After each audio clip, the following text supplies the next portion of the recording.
एक पॉइंट और याद रखना है कि ये राजस्थान का जो है, राजस्थान का प्रथम अंतर्राष्ट्रीय एयरपोर्ट भी है। दो नदियों का नाम याद रखना, बाणगंगा और गग्गर नदी, कालीबंगा सभ्यता, हनुमानगढ़, कांस्य युगीन सभ्यता, लोह युगीन सभ्यता, बैराट सभ्यता जयपुर में आती है, गिलून सभ्यता राजसमंद, गणेश्वर सभ्यता नीम का थाना और आहट सभ्यता उदयपुर में आती है। तो कहाँ की जाएगी इसकी शुरुआत? राज मारवाड़ खेल महोत्सव की। तो ये कहाँ बनी थी? ये जोधपुर में बनी थी। अपूर्वी चंदेला कैसे याद कराया था मैंने? पूर्व में क्या करना? शूटिंग करना, पूर्व दिशा में शूटिंग करना, शूटिंग से है। संजय श्रोत्रिय की बात करें तो ये जो एक अध्यक्ष है ना, ये संजय श्रोत्रिय ही है। मिस राजस्थान 2024 का टाइटल किसने जीता? राजस्थान में किस मिशन के तहत दवा की दुकानें भी ऑनलाइन होगी? सोशल मीडिया के तहत जो है मतदाता जागरूकता में राजस्थान नंबर 1 पे रहा। ठीक, welcome to Aravali academy. Aravali academy में आपका स्वागत है। मेरा नाम है आकाश सिंह और आज है 4 जून और 4 जून 2024 के जितने भी महत्वपूर्ण राजस्थान करंट अफेयर है, साथ ही साथ राजस्थान की स्टैटिक जीके और प्रीवियस ईयर क्वेश्चंस, वो आज अपन इस क्लास में डिस्कस करेंगे। तो लेक्चर को शुरू करते हैं अपने पहले क्वेश्चन के साथ। एयरपोर्ट अथॉरिटी ऑफ इंडिया द्वारा जारी रिपोर्ट के अनुसार देश का सबसे व्यस्ततम एयरपोर्ट कौन सा है? तो देश का सबसे व्यस्ततम, अच्छा ये गलत हो गया, देश का 11वां सबसे व्यस्ततम एयरपोर्ट कौन सा है? तो करेक्ट ऑप्शन हो जाएगा अपना ऑप्शन सी, सांगानेर एयरपोर्ट। कहां पर आता है? जयपुर में आता है।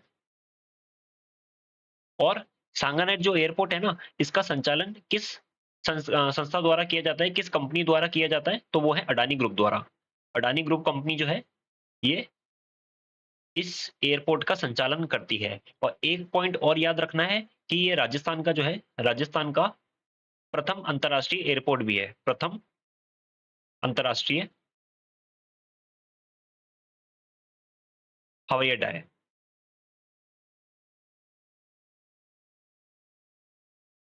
और बात करते हैं डाबोक एयरपोर्ट की।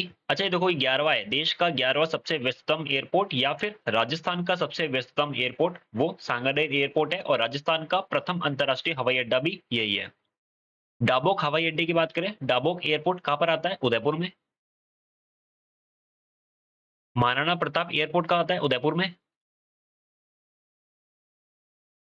किशनगढ़ एयरपोर्ट की बात करें तो ये अजमेर में आता है। किशनगढ़ एयरपोर्ट अजमेर में। ये अपने यहाँ पे पायलट ट्रेनिंग इंस्टीट्यूट बनाया गया है। किशनगढ़ एयरपोर्ट में पायलट ट्रेनिंग इंस्टीट्यूट बनाया गया है। और एक टेक्नोलॉजी जो है गगन टेक्नोलॉजी, यहाँ पे पायलट प्रोजेक्ट के रूप में शुरू की गई थी। गगन टेक्नोलॉजी क्या होती है? ये है स्वदेशी स्वदेशी जीपीएस। जीपीएस स्वदेशी जीपीएस, जिसका नाम है गगन टेक्नोलॉजी। कहां से शुरुआत की गई थी? किशनगढ़ एयरपोर्ट से। पायलट ट्रेनिंग सेंटर भी किशनगढ़ में। और किशनगढ़ एयरपोर्ट कहां पर आता है? अजमेर में। अडानी ग्रुप संचालन करती किसका? सांगानेर एयरपोर्ट का। आगे बढ़े, आगे बढ़ते हैं। देखो, सभ्यताएं जो होती है ना, वो 3 तरीके की होती है, ताम्रयुगीन, कांस्ययुगीन और लोहयुगीन। अब जिसमें से पूछ रखा है पेपर में, ताम्रयुगीन सभ्यता निम्नलिखित में से कौन सी थी? तो गिलून सभ्यता आया था उसके अंदर ऑप्शन, तो वो करेक्ट था। लेकिन बात करते हैं आहट सभ्यता कहां पर आती है? तो आहट सभ्यता उदयपुर की है। आहट सभ्यता उदयपुर की है। गणेश्वर सभ्यता कहां आती है? नीम का थाना। नीम का थाना, इससे पहले सीकर होता बट अब नीम का थाना है। गिलून सभ्यता कहां आती है? राजसमंद। राजसमंद। ये तीनों की तीनों ताम्रयुगीन सभ्यता है। आ रखा है पेपर में एग्जैक्टली कि गिलून सभ्यता जो है, नहीं, ताम्रयुगीन सभ्यता निम्नलिखित में से कौन सी है? तो कई ऑप्शन दे रखे थे, कालीबंगा, बैराट, उसमें से गिलून सभ्यता करेक्ट था। कालीबंगा सभ्यता कहां आती है? तो ये आती है हनुमानगढ़। हनुमानगढ़। ये कांस्य युगीन सभ्यता है। ठीक है, कांस्य युगीन सभ्यता। और लोह युगीन सभ्यता बैराट सभ्यता है। ये भी पेपर में आ रखा है कि निम्नलिखित में से कौन सी लोह युगीन सभ्यता है? तो बैराट सभ्यता करेक्ट ऑप्शन हो जाता, ये आती है जयपुर में। दो चीज और याद रखना है कि जो कालीबंगा सभ्यता है ये कौन सी नदी के किनारे है? तो ये घग्गर नदी के किनारे है। घग्गर, घग्गर नदी के किनारे है। और बैराट सभ्यता जो है वो किस नदी के किनारे है? तो ये है बाणगंगा। बाण गंगा नदी के किनारे है और ये घग्गर नदी के किनारे है। दो नदियों का नाम याद रखना, बाणगंगा और घग्गर नदी। कालीबंगा सभ्यता हनुमानगढ़, कांस्य युगीन सभ्यता लोह युगीन सभ्यता बैराट सभ्यता जयपुर में आती है। गिलून सभ्यता राजसमंद, गणेश्वर सभ्यता नीम का थाना और आहट सभ्यता उदयपुर में आती है। आगे बढ़ते हैं। राज मारवाड़ खेल महोत्सव की शुरुआत कहाँ की गई? तो कहाँ की जाएगी इसकी शुरुआत? राज मारवाड़ खेल महोत्सव की। तो करेक्ट ऑप्शन हो जाएगा अपना ऑप्शन बी, उम्मेद भवन स्टेडियम। कहाँ पर आता है उम्मेद भवन? अच्छा, उम्मेद भवन पैलेस कहाँ पर आता है? तो जोधपुर में आता है, और उम्मेद भवन स्टेडियम भी जोधपुर में ही आता है। एक और चीज बताओ, करणी सिंह स्टेडियम ये कहाँ पर आता है? तो ये आता है बीकानेर में। बीकानेर में। बरकतुल्ला खां स्टेडियम का आता है जोधपुर में। और सवाई मानसिंह स्टेडियम ये कहाँ आता है? तो ये अपने जयपुर में। अब सवाई मानसिंह स्टेडियम है ना, यहाँ पे दो तीन चीजें हुई थी क्या? एक तो सिंथेटिक रेसिंग ट्रैक बना था यहाँ पे, सिंथेटिक रेसिंग ट्रैक या टर्फ बोल लो, है ना, पिंक कलर का होता है, pink colour, synthetic racing track. और क्या बना था? अगर तुमने देखा होगा कि जितने भी बड़े बड़े एथलीट होते हैं या फिर रनिंग करते हैं इंटरनेशनल लेवल पे, तो वो पिंक कलर के एक रेसिंग ट्रैक पे करते हैं, तो उसी वही सिंथेटिक रेसिंग ट्रैक होता है अंतरराष्ट्रीय लेवल का। और क्या याद रखना है? परफॉर्मेंस, परफॉर्मेंस इंक्रीज एंड हैबी रिहैबिलिटेशन सेंटर कहाँ बनाया जाएगा? तो वो भी जयपुर में बनाया जाएगा, ठीक है, एसएमएस हॉस्पिटल में। परफॉर्मेंस इंक्रीज और रिहेबिलिटेशन सेंटर और सिंथेटिक रेसिंग ट्रैक दोनों ही सवाई मानसिंह स्टेडियम जयपुर के अंदर। जोधपुर की बात करें, जोधपुर में क्या बना था? अपनी राजस्थान की पहली पैरा खेल अकादमी, ये कहाँ बनी थी? ये जोधपुर में बनी थी, ठीक है। आगे बढ़ते हैं। अच्छा, एक पॉइंट और याद रखना कि राजस्थान का सबसे बड़ा स्टेडियम वो कौन सा है? तो करेक्ट ऑप्शन हो जाएगा चौप गांव। चौप गांव जयपुर में है। और क्या नाम है इसका? तो इसका नाम है अनिल अग्रवाल स्टेडियम। इतने पॉइंट याद रहेंगे। आगे बढ़ते हैं। अग्नि लेखरा जो है इनका संबंध किस खेल से है? तो ये है शूटिंग से। शूटिंग से और कैटेगरी क्या है? SH1 है। और किस जिले से है? जयपुर से है। कृष्णा नागर जो है इनका संबंध किससे है? बैडमिंटन, पैरा बैडमिंटन, इनका पैरा शूटिंग, इनका पैरा बैडमिंटन। सुंदर सिंह गुर्जर जो है इनका संबंध किस खेल से है? तो वो है भाला फेंक, para javelin throw. Javelin throw को हिंदी में ही भाला फेंक कहते हैं, तो देवेंद्र झाझड़िया भी जो है वो भाला फेंक से ही है, भाला फेंक। कैटेगरी क्या है? तो इनकी कैटेगरी है F46 और किस जिले से है? चूरू से है। अपूर्वी चंदेला कैसे याद कराया था मैंने? पूर्व में क्या करना? शूटिंग करना, पूर्व दिशा में शूटिंग करना, शूटिंग से है। भावना जाट पैदल चाल, पैदल चाल, रेस वॉक भी कहते हैं इसको। मंजू बाला का संबंध किस खेल से है? तो ये है हैमर थ्रो, हैमर थ्रो से। राज्यवर्धन सिंह राठौड़ इनका संबंध किस खेल से है? शूटिंग। और किस जिले से है? जैसलमेर।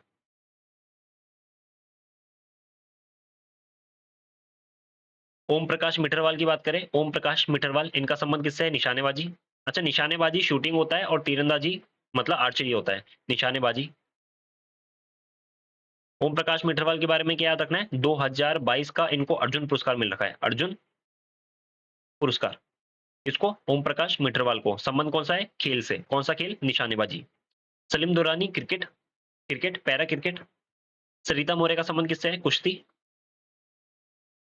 रजत चौहान रजत त से तीरंदाजी, तीरंदाजी मतलब आर्चरी। भक्ति शर्मा का संबंध किससे है? तैराकी से। और कृष्णा पुनिया, कृष्ण जी क्या कर रहे थे? अर्जुन से डिस्कस कर रहे थे, डिस्कस थ्रो, डिस्कस थ्रो। ये पॉइंट याद रहेगा।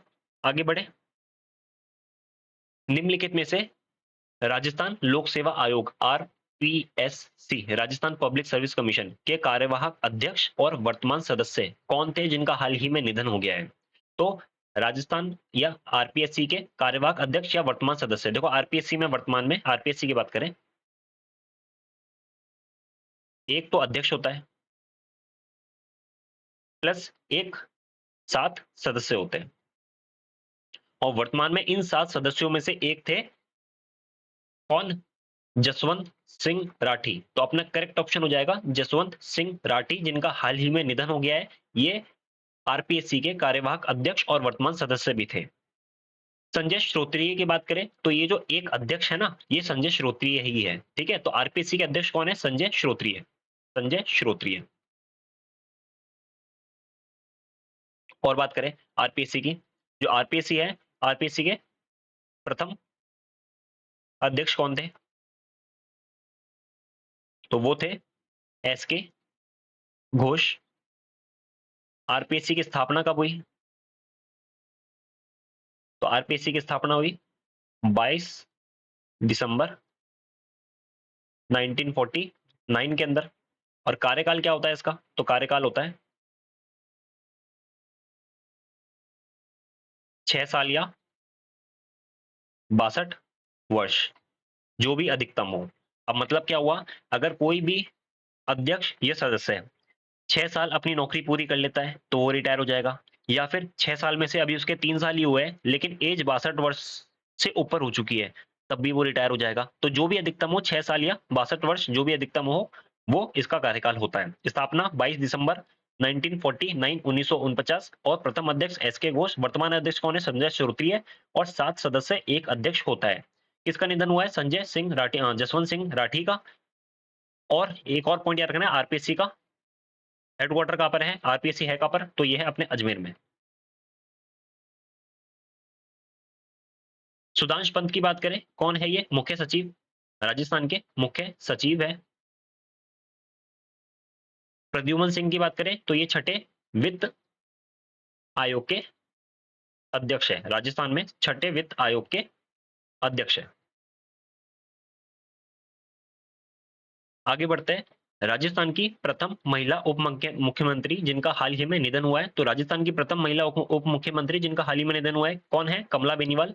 कमला बेनीवाल, जिनका हाल ही में निधन हुआ है।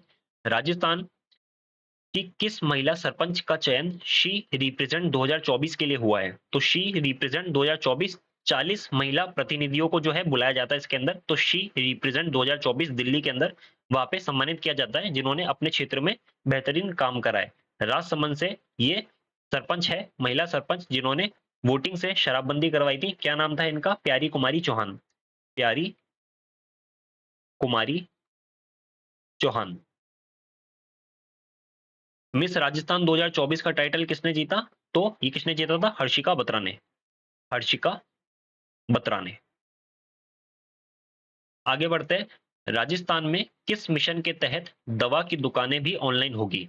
तो कौन सा मिशन है जिसके तहत दवाओं की दुकानें जो है उसको ऑनलाइन कर दिया जाएगा? तो करेक्ट ऑप्शन हो जाएगा option B, Ayushman Bharat digital mission. नाम से पता लग रहा है डिजिटल मतलब ऑनलाइन। ठीक है, अब डिजिटल का मतलब ऑनलाइन तो नहीं होता, डिजिटल का मतलब तो ये होता है कि किसी मोबाइल या टैबलेट या किसी की स्क्रीन पे आ जाना। ठीक है, उसको डिजिटल कहते हैं। तो बस ये है डिजिटल मिशन से याद रख लेना कि दवा की दुकान जो है वो ऑनलाइन हो जाएगी। अब जल्द ही जो है जिसके अंदर क्या होगा, जितने भी दवा विक्रेता होंगे ना, दवा विक्रेता, उनका रजिस्ट्रेशन स्टार्ट हो जाएगा। सहूलियत क्या होगी? तो क्या होगा इसके अंदर कि अब ऐसी दवाइयां जो कि हम लेने जाते हैं दुकानों पे, दवाओं की दुकानों पे, लेकिन वो मिलती नहीं है। ठीक है, फिर अगली दुकान पे जाते हैं, नहीं मिलती है। ठीक है, अब मोस्टली तो क्या होता है, देखो नॉर्मली दवाइयां तो मिल जाती है, लेकिन कुछ ऐसी बीमारियां भी होती है जिनकी जो रेयर बीमारियां होती है, दवाइयां मुश्किल से मिलती है, क्योंकि दुकानदार रखते ही नहीं है, क्योंकि बिकती ही नहीं है। तो इसलिए दुकानदार रखते ही नहीं उन दवाइयों को। अब उसमें क्या होता है, फिर वो दवाइयां नहीं मिलती है तो फिर वो अलग अलग दुकानों पर जाना पड़ता है। ठीक है, तो किसी ना किसी दुकान पर चलो मिल जाती है, वो बात अलग है, लेकिन जो पेशेंट होते हैं उनको काफी दिक्कत होती है। अब ऑनलाइन होने से ये हो जाएगा कि जितनी भी दवाइयां है ना, उसकी लिस्ट जो है ना वो ऑनलाइन चढ़ जाएगी उनकी। ठीक है, डिजिटल हो जाएगा। तो अब वो जितने भी पेशेंट होंगे वो देख सकेंगे कि दवाइयां अवेलेबल है या नहीं है इस दवा खाने में या दवा स्टोर के अंदर। तो आयुष्मान भारत डिजिटल मिशन जो है, दवाइयां की दुकानें जो है वो ऑनलाइन हो जाएगी राशन के अंदर। आयुष्मान भारत डिजिटल मिशन याद रखना है। मिशन कर्मयोगी क्या था? तो सरकारी कर्मचारी थे ना, सरकारी कर्मचारी, कर्मचारियों की ट्रेनिंग इसके तहत दी जाएगी। ये पहले केंद्र सरकार की योजना थी, बाद में इसको राजस्थान सरकार में भी लागू किया गया, राजस्थान में भी। अब क्या होगा, सरकारी कर्मचारियों को ट्रेनिंग जो है वो इस मिशन के तहत दी जाएगी। आयुष्मान, मुख्यमंत्री आयुष्मान आरोग्य योजना क्या थी ये पहले? चिरंजीवी योजना, चिरंजीवी योजना। इसका नाम बदल दिया क्या? आयुष्मान आरोग्य योजना या मुख्यमंत्री आयुष्मान आरोग्य योजना। इसका नया नाम हो चुका है। कब शुरू हुई थी चिरंजीवी योजना? 1 मई 2021 से, 1 मई 2021 से। पॉइंट याद रखना है। आगे बढ़ते हैं। माँ वाउचर योजना क्या होता है इसके अंदर? इसमें मुफ्त सैनिटरी पैड जो है वो वितरित किए जाएंगे। मुफ्त सैनिटरी पैड जो है वो वितरित किए जाएंगे माँ वाउचर योजना के अंतर्गत। इंटीग्रेटेड हेल्थ मैनेजमेंट सिस्टम 2.0 क्या है? स्वास्थ्य सेवाएं को ऑनलाइन करना। जितने भी मरीज है ना, तो उनका डेटा ऑनलाइन चढ़ जाएगा तो होगा क्या? डॉक्टर के पास जब भी जाएंगे तो मरीज को अलग से बताना नहीं पड़ेगा, पर्चियां लेके नहीं जानी पड़ेगी। वो डॉक्टर ऑनलाइन ही देख सकता है कि भैया हाँ ये मरीज है, आधार से लिंक हो जाएगा। वो आगे जो गवर्नमेंट वो देखेगी, लेकिन फिलहाल डॉक्टर देख सकेगा कि इस मरीज ने कहाँ कहाँ इलाज करा रखा है, किस किस डॉक्टर से करा रखा है, क्या क्या इसकी रिपोर्ट है। ट्री आउटसाइड फॉरेस्ट इन राजस्थान, ट्री आउटसाइड फॉरेस्ट इन राजस्थान याद रखना है। कितने पौधे? 5 करोड़ पौधे जो है इस योजना के तहत लगाए जाएंगे। 5 करोड़ पौधे। Swami Vivekananda scholarship for academic excellence, पहले क्या नाम था इसका? Rajiv Gandhi scholarship for academic excellence. नाम बदला, एक तो ये पॉइंट याद रखना है। दूसरा, कितने कितने लाख रुपए की? 50 लाख रुपए की जो है इसके अंदर ट्यूशन फी या फिर स्कॉलरशिप दी जाएगी। स्कॉलरशिप दी जाएगी। और क्या याद रखना है? 50 लाख रुपए की, और 500 बच्चे जो है को दी जाएगी। 500 बच्चों को जो है वो दी जाएगी। अब उसमें से 300 बच्चे जो है वो विदेशों में यूनिवर्सिटी में पढ़ सकेंगे, विदेशों की यूनिवर्सिटी में पढ़ सकेंगे। और जो बच्चे 200 बच्चे हैं वो अपने देश के प्रतिष्ठित संस्थानों में पढ़ सकेंगे। आगे बढ़ते हैं। लोकसभा चुनाव 2024 के दौरान सोशल मीडिया पर मतदाता जागरूकता में राजस्थान देश के कौन से स्थान पे रहा? तो पहले स्थान पे रहा। सोशल मीडिया के तहत जो है मतदाता जागरूकता में राजस्थान नंबर 1 पे रहा। ठीक है, पहले नंबर पे रहा। 2 पॉइंट याद रखने, एक अपने आप है नंदसी मतदान केंद्र था। यहाँ पे री इलेक्शन हुआ था, पुनर्मतदान हुआ था। ये कहां पर आता है? तो ये आता है अपने अजमेर में। नंदसी मतदान केंद्र कहां आता है? अजमेर में। और यहाँ पे री इलेक्शन हुआ था। एक जगह पे और हुआ था अभी लोकसभा के अंदर, लोकसभा चुनाव के अंदर, तो वो हुआ था दुधवा खुर्द मतदान क्षेत्र। ये कहां पर आता है? ये आता है बाड़मेर में। यहाँ पर भी री इलेक्शन हुआ था। ठीक है, तो आज के लिए बस इतना ही। I hope you like the session. धन्यवाद।